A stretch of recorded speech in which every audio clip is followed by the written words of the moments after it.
नमस्कार, मी डॉक्टर संदीप आडके, अस्थिरोग तज्ज्ञ सोलापूर। सध्या एक 5-6 महिने झाले सोलापूर जिल्ह्यामध्ये जो गाजत असलेला विषय आहे बायोमेडिकल वेस्ट डिस्पोजलमधला घोटाळा, त्याबद्दल आम्ही आज प्रेस कॉन्फरन्स घेत आहे।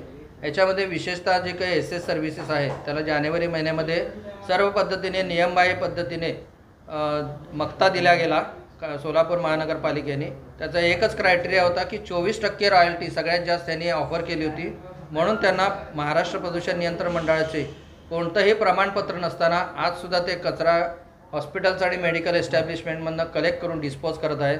ही अतिशय चुकीची बाब आहे आणि ह्याच्यामध्ये जे डॉक्टर्स आणि मेडिकल एस्टॅब्लिशमेंट आहे त्यांच्यावर जवळपास चौपट हे चार्जेस लादलेले आहेत। तर त्याविरोधात जे ट्रान्सपोर्टेशन चार्जेस एक्स्ट्रा लावलेत, रजिस्ट्रेशन चार्जेस लागलेत, त्याविरोधात आम्ही मेडिकल असोसिएशन असतील आमच्या ते आम्ही हायकोर्टात गेलेलो आहोत। पण हा विषय आता असा झालेला आहे की हजारो टन कचरा सोलापूरच्या भोगा प्लॅन्टमध्ये यांनी डंप करून ठेवलेला आहे। इथून तो पुण्याला आणि कोल्हापूरला अनधिकृत पद्धतीने नेला जातो। त्याच्यासाठी इथले जे काही MOH होत्या मंजिरी कुलकर्णी मॅडम, त्यांना कोणतेही अधिकार नसताना हे SS सर्व्हिसेसला NOC दिला आहे। हे सगळ्या ज्या अनियमितता आहेत किंवा त्यांनी काही मीटिंग्समधल्या अहवाल जे काय आहेत ते बदललेले आहेत। टेंडरमधल्या ज्या काही नियम अटी होत्या, रेट्स होते, ट्रान्सपोर्टेशन चार्जेस त्याच्या आधीच्या टेंडरमध्ये नव्हते किंवा रजिस्ट्रेशन चार्जेस नव्हते, ते त्यांनी नंतर आमच्यावर लादले। ह्या ज्या सगळे काही अनियमितता टेंडर प्रोसेसमधल्या केलेल्या आहेत, ह्याचं जे काही टॅक्सेशन आहे ते सगळ्या मेडिकल एस्टॅब्लिशमेंट आणि डॉक्टरवर पडलेलं आहे। आणि विशेष म्हणजे हे शेवटी सर्वसामान्यांच्या खिशाला त्याची झळ पोचणार आहे। आणि दुसरी गोष्ट म्हणजे जो काय इथला कचरा आहे तो इथले कुत्रे वगैरे सगळीकडे पसरत आहे, त्याचं प्रदूषण होत आहे। इथल्या परवा मे महिन्याच्या पहिल्या आठवड्यात इथं आग लागली ह्या बायोमेडिकल वेस्ट प्लॅन्टला आणि त्याच्यामुळं कोट्यवधी रुपयाचं कॉर्पोरेशनचं नुकसान झालं आहे।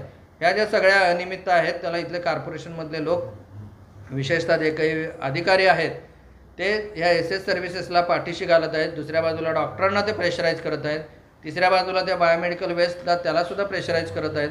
तर ह्या सगळा जो भ्रष्टाचार आहे तो आज आम्ही चव्हाट्यावर आणलेला आहे। याची कलेक्टर, कमिशनर आणि महाराष्ट्र प्रदूषण नियंत्रण मंडळ यांच्याकडे वारंवार तक्रारी केलेल्या आहेत।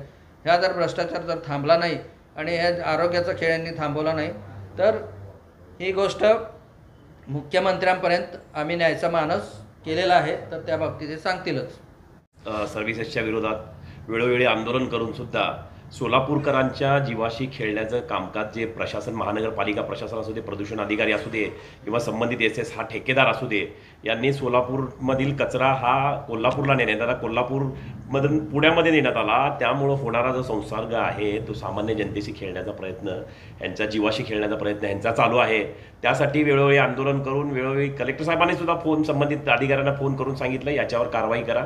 कलेक्टरांच्या आदेशाला पण ह्यांनी केराची टोपली दाखवण्यात आलेली आहे। त्याच्यासाठी 8 दिवसाचा अल्टिमेट यांना देत आहे की जेणेकरून आरोग्य व्यवस्थेवर जे प्रश्नचिन्ह सोलापूर महानगरपालिका असू दे किंवा CS असू देत किंवा सोलापूर महानगरपालिकेचे MOH असू देत, यांची पात्रता नसताना, शिक्षणाची पात्रता अर्थ नसताना त्यांना तिथं आणून बसवले, BAMS बसवले, आता माने मॅडम आणून बसवले। हे सगळे सोलापूरकरांच्या जीवाशी खेळ करण्याचा प्रयत्न चालू आहे यांचा। कुठल्याही पद्धतीचा आम्हाला ते प्रतिसाद देत नाही आहेत। त्याच्यामुळं डायरेक्ट मुख्यमंत्र्यांच्या कोर्टात हा चेंडू आम्ही नेणार आहे। डायरेक्ट 100-200 लोक घेऊन जाऊन मी मुख्यमंत्र्यांच्या घरासमोर अचानकपणे आंदोलन या माध्यमातून करणार आहोत। धन्यवाद।